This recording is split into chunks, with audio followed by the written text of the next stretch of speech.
little slice of heaven here at Compass Rose Homestead. I'm Todd. That's a barking dog. He didn't bark until just now. We started the video. So here we go.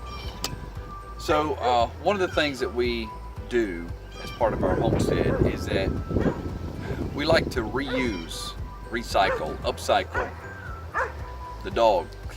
Seriously, just started barking.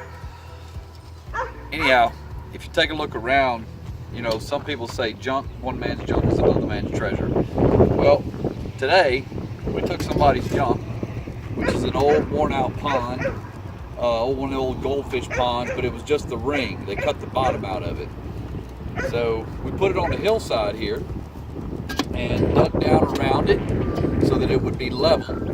And now that it's level, it is ready for composting and things like that we're going to put into it. The idea behind doing this, eventually this is going to become a bed for horseradish. And if you've ever grown horseradish or you plan on growing horseradish, you would know that horseradish spreads. It doesn't stay in one spot.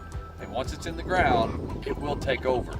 So the idea is that we put it inside this ring and we grow it inside this ring, and it can't get all over the yard and all over the other garden areas. Thanks for watching.